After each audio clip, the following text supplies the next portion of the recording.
Video కనుక నచ్చితే ఖచ్చితంగా లైక్ చేయండి. ప్రోమోలో ఏం జరిగిందంటే పల్లవి మొత్తానికి ఆ రౌడీని కొట్టేసి వస్తుందనమాట ఎలక్షన్స్‌కి నామినేషన్స్ వేయడానికి. అయితే ఆ పాటికి అక్కడ ఆల్రెడీ నామినేషన్స్ కోసం అని చెప్పి అక్షిత ఇస్తూ ఉంటుంది కదా! ఇక అప్పుడు చరణ్ అంటాడు, నేను ఎలక్షన్స్‌లో పోటీ చేయాలనుకుంటున్నాను అని చెప్పి అలా అనగానే ఇక పల్లవి కూడా షాకింగ్‌గా అలా చూస్తూ ఉంటుంది. ఇక అప్పుడు సుమలత, ఏంట్రా అంటే స్టూడెంట్స్‌కి న్యాయం చేయడం కోసం నువ్వు పోటీలో ఉంటావనమాట అని చెప్పి అలా సుమలత అంటూ ఉంటే, అవును మమ్మీ అని చెప్పి చరణ్ అంటాడు. ఇక అప్పుడు అక్షిత, సరే చరణ్, నువ్వు పోటీలో ఉంటే నేను డ్రాప్ అవుతాను. ఎందుకంటే నువ్వు పోటీలో ఉన్నా, నేను పోటీలో ఉన్నా స్టూడెంట్స్‌కి న్యాయం జరగడం కోసమే కదా! ఇక నువ్వు పోటీలో ఉన్నప్పుడు నేనైతే డ్రాప్ అవ్వాలనుకుంటున్నాను.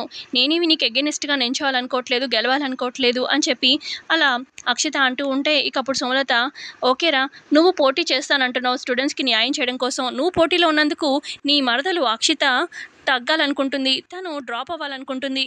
మరి నిన్ను కట్టుకున్న నీ భార్య మరి నీకు ఆపోజిట్‌గా పోటీ చేయాలనుకుంటుందా? లేదంటే మరి ఏమనుకుంటుందో, నా భర్త తను ఒకవేళ విన్ అయినా స్టూడెంట్ యూనియన్ లీడర్‌గా స్టూడెంట్స్‌కి న్యాయం జరగదేమో అని చెప్పి తను అనుకుంటుందో, లేదంటే మరి తను డ్రాప్ అవుద్దా ఏంటనేది చూడాలి మరి.